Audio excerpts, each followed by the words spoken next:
क्योंकि मथुरा में भी कृष्ण भक्त थे, वो भी कृष्ण के प्रेमी थे, लेकिन आतंक और भगवान श्री कृष्ण पहुंचते हैं एक दर्जी के यहाँ, क्योंकि बाल है। मथुरा नगरी की भव्यता को देखा है तो सबने कहा कन्हैया लाला हम तो ऐसे लग रहे हैं कमाल से पावरे से, अगर हमें नहीं थोड़ी अच्छे कपड़ा मिल जाते तो काम बन जाता। एक दर्जी के पास पहुंचे कपड़े लेने, कहा कि तुम कौन हो, कहाँ हो? कहा कि हम कृष्ण और बलराम कंस हमारे मामा जी लगते हैं। दर्जी ने भी स्वागत सम्मान किया है, आशीर्वाद दिया है और दर्जी से वस्त्र लिए थे भगवान ने, ग्वाल बाल सखाओं ने पहने हैं, दर्जी को खूब आशीर्वाद दिया है भगवान ने। आगे पहुंचे हैं एक धोबी के पास, धोबी के पास पहुंचे हैं। धोबी पर भगवान कृपा करते हैं। आगे सुदामा नाम के माली के पास पहुंचते हैं। सुदामा नाम का माली भगवान को माला पहनाता है, चंदन लगाता है, उनका स्वागत करता है। और मथुरा नगरी में आगे पहुंचते हैं, कुब्जा मिलती है जो 3 जगह से टेढ़ी है, ऊपर निकला हुआ है। भगवान कुब्जा पर भी कृपा करते हैं। कुब्जा जा रही थी, भगवान ने बड़ी मधुर आवाज लगाई, अरे ओ परम सुंदरी, क्या हमें भी चंदन लगाओगी? कंस की दासी थी, रोज कंस के लिए चंदन लेकर जाती थी। टेढ़ी थी, गोबर निकला हुआ था। उसने सुना कि इतनी सुंदर मीठी आवाज में परम सुंदरी कौन कह रहा है। पीछे मुड़कर देखा तो बड़ी सुंदर दिव्य छवि भगवान की खड़ी थी। देखती रह गई, कहा आज हमें भी चंदन लगा दो। और कहते हैं कुब्जा ने भगवान श्री कृष्ण को चंदन लगाया है और चंदन लगाने के बदले में कुब्जा को परम सुंदरी बनाया है। अपने पैर से कुब्जा के पैर के अंगूठे को दबाया है, थोड़ा सा उंगलियों से उठाया, जैसे झटका दिया तो कुब्जा परम सुंदरी रूपवती बन गई। कुब्जा पर कृपा की है। कुब्जा कौन है? कुब्जा है हमारी बुद्धि, और जब तक वो कुसंग में रहेगी तब तक वो टेढ़ी ही रहेगी, और जिस दिन भगवान के चरणों में आ गई उसी दिन सीधी हो जाती है, उसी दिन निर्मल बन जाती है। और भगवान पहुंचते हैं यज्ञशाला में, जहाँ भगवान का धनुष रखा, भगवान शिव का धनुष रखा हुआ था। कंस को दिया था, कहा इसे कोई तोड़ नहीं सकता, जो इसे तोड़ेगा वो उसे छोड़ नहीं सकता। धनुष को तोड़ते हुए कुमड़िया पीड़ के नाम के हाथी का उद्धार करते हुए और पहुंचते यज्ञशाला में भगवान श्री कृष्ण। संत बैठे हैं, महात्मा बैठे हैं, लाखों नर नारी बैठे हैं। जैसे यज्ञशाला में प्रवेश कर रहे हैं, भगवान सबको अपने अपने हिसाब से दिखाई दे रहे हैं। योगियों को भगवान अलग दिख रहा है, गोपियों को भगवान अलग दिख रहा है, बच्चों को भगवान अपने जैसा दिख रहा है। सबको अनंतानंद रूप में जाती रही भावना जैसी, प्रभु मूरत देखी तिल तैसी।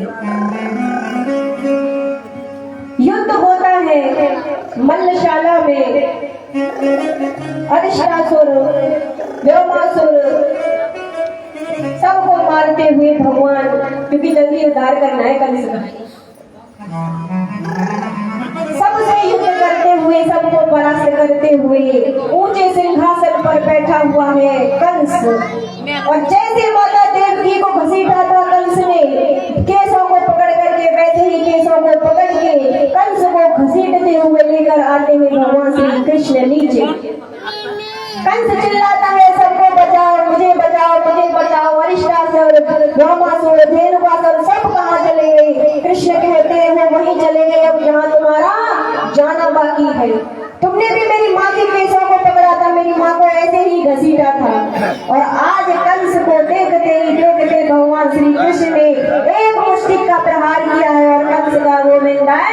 कंस भगवान की, कंस का भी जयकारा लगा दिया। बोले बाके बिहारी लाल की। कंस मारा जा चुका है, बड़ी मुश्किलों से बना है, बड़ा आतंक मचा है उसने। सभी मथुरावासी बड़े प्रसन्न हुए हैं, सबने नाचा है, गाया है, धूम मचाई है। तो आइए एक भजन सुनते हुए फिर आगे। ऐसे तो आना चाहिए ना।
बंसी उनकी बजती रहे, तेरी पायल बंसी उनकी बजती रहे, जोड़ी पियल बजारे की सजती रहे, जोड़ी पियल बजारे की सजती रहे, तेरी पायल बंसी उनकी बजती रहे, तेरी पायल बंसी उनकी बजती रहे, जोड़ी पियल बजारे की सजती रहे, जोड़ी पियल बजारे की सजती रहे, रंगों में छाई ये मस्ती रहे, रंगों में छाई ये मस्ती रहे, मस्ती रहे, मस्ती रहे, मस्ती रहे, मस्ती रहे, तेरे चरणों की रंग में ठिकाना मिले, तेरे चरणों की रंग में ठिकाना मिले। मैं जहाँ भी रहूं, मैं जहाँ भी रहूं, मैं जहाँ भी रहूं, मैं परेशाना मिले, मैं जहाँ भी रहूं, परेशाना मिले, मैं जहाँ भी रहूं, परेशाना मिले, मैं जहाँ भी रहूं, परेशाना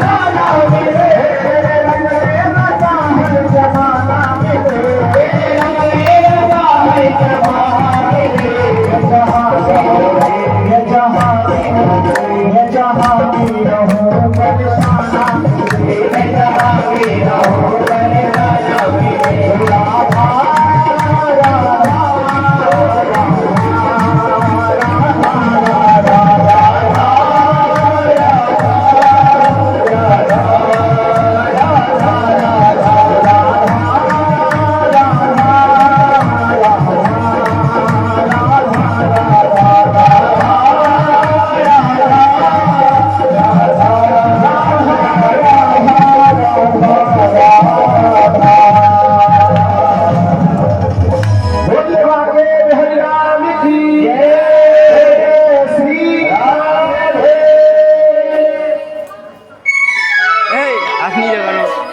कंस मारा गया।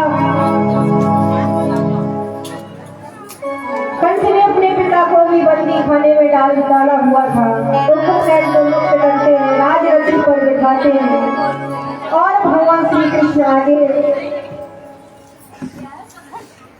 विद्या सीखने जाते हैं। उज्जैन नगरी में संदीपनी गुरु के यहाँ शस्त्र विद्या शास्त्र विद्या सबको सीख करके लौटते हैं और अपने गुरु के मरे हुए पुत्र को यमपुरी से ला करके देते हैं। और वहीं पर उज्जैन नगरी में ही भगवान श्री कृष्ण की मित्रता सुदामा से होती है।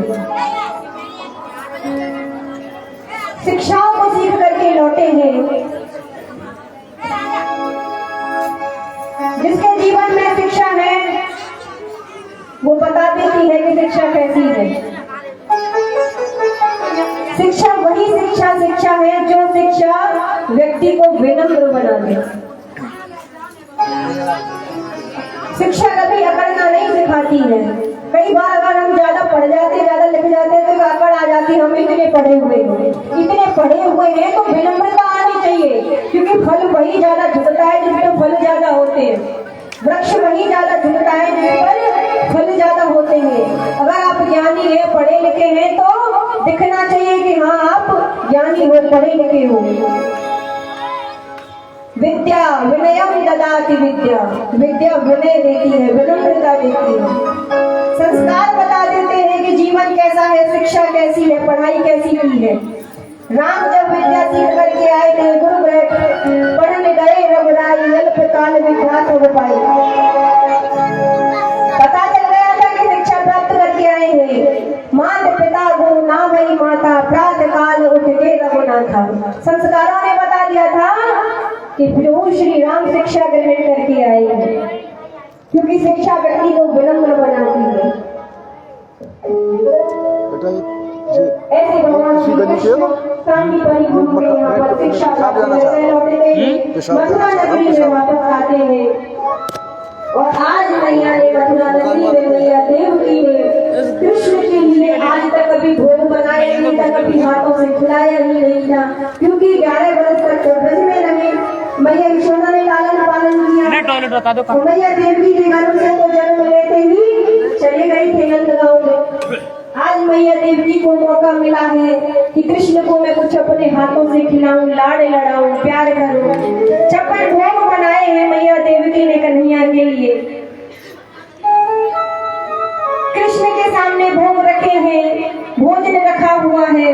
जैसे ही एक ने वाला तोड़ा है और याद आती है ब्रजवासियों की, मैया यशोदा की, जिनकी गोदी में लिपट कर हर वक्त रहते थे, जिनके हृदय से चिपके रहते थे, वो ब्रजवासी जो कृष्ण के बिना एक क्षण भी नहीं रहते थे और उस भोजन को देखकर रोने लगते हैं। मैया देवकी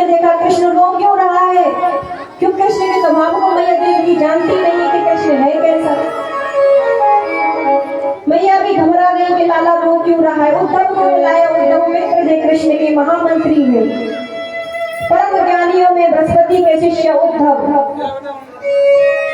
उद्धव आते हैं कृष्ण के पास, कृष्ण तुम क्यों रो रहे हो? कृष्ण कहते हैं उद्धव मोहे ब्रज बिसरत नाही, कंस सुता को सुंदर कर लब और गुंजन की चाहिए। हे उद्धव, मैं उस ब्रज को भूल नहीं पाता। वो मेरी मैया यशोदा, नंद बाबा, मेरी ग्वाल बाल गोपियां, किशोरी जी, कैसे भूल जाऊं मैं उन सबको जो एक क्षण भी मेरे बिना नहीं रहते थे। उद्धव को लगा कि वो ब्रह्म ज्ञानी परमात्मा ये कैसी बातें कर रहा है आज। क्या उसको भी कष्ट होता है? वो भी परेशान होता है? वो भी दुखी होता है? तो भगवान कृष्ण कहते हैं, उद्धव कहते हैं कि अगर इतनी ही याद आ रही है तो आप जा क्यों नहीं सकते? वो गोपियां इधर क्यों नहीं आ सकती? कृष्ण कहते हैं कि मैं वहां जा नहीं सकता, मैं नहीं जा सकता वहां पर, लेकिन उनकी याद मुझे हमेशा सताती रहती है। उधर ब्रजवासी भी जिस दिन से कृष्ण छोड़ करके गया है ब्रज को, उसी रास्ते पर हर रोज ब्रजवासी आकर के बैठ जाते हैं, कृष्ण का इंतजार करते हैं, क्योंकि कह करके आया था आज जा रहा हूँ, कल रुकूंगा, परसों आ जाऊंगा। परसों की कहते गया था, बरसों निकल गए, अभी तक कृष्ण नहीं आया। लेकिन वही उत्साह के साथ, वही उल्लास के साथ, वही खुशी के साथ, प्रसन्नता के साथ उसी रास्ते पे जाके बैठ जाते हैं ब्रजवासी कि शायद कृष्ण की रथ यात्रा आज आ रही होगी, आज आ रही होगी। शाम तक देखते रहते हैं, रात होते होते अपने घरों को लौट जाते हैं। वो ब्रज ऐसा सन्नाटा छाया हुआ इस ब्रज में, जो ब्रज के बंदर थे उनमें हमेशा चंचलता रहती है, उछल कूद करते हैं। अब वो बंदरों में कोई चंचलता नहीं है, कोई उछल कूद नहीं है, शांत बैठे रहते हैं। गायों ने दूध देना बंद कर दिया। वो कहती है अब कृष्ण ही नहीं है तो हम दूध देकर करेंगे क्या? एक गाय दूध देती थी, सबने कहा कि हम सबने दूध देना बंद कर लिया, लेकिन तुम क्यों देती हो? क्या तुम्हें कृष्ण के जाने का भय नहीं है, उनका शोक नहीं है, उनका गम नहीं है? वो गाय कहती है कि हाँ मुझे भी है तुम्हारी तरह, लेकिन मुझे फिक्र है कहीं कृष्ण आ गया है इस ब्रज में, इस ब्रज में किसी देर कृष्ण चला आया, उसको माखन मिश्री कौन खिलाएगा? कहाँ से मिलेगा उसको खाने के लिए? इसीलिए मैं दूध देती हूँ। वृक्ष सूख चुके हैं, पत्ते झड़ चुके हैं, जो ब्रज हंसता खेलता खिलखिलाता रहता था वो ब्रज की हालत शमशान जैसी बन गई है। मैया यशोदा बाबलों की तरह पड़ी रहती है और पूरे ब्रज में बस एक ही आवाज आती है, कृष्ण कृष्ण कृष्ण कृष्ण। इधर भगवान श्री कृष्ण भी याद करते हैं अपने ब्रजवासियों को। उद्धव से कहते हैं उद्धव तुम मेरा संदेश लेकर क्यों नहीं जाते? मेरा संदेश तुम पहुंचा कर आओ।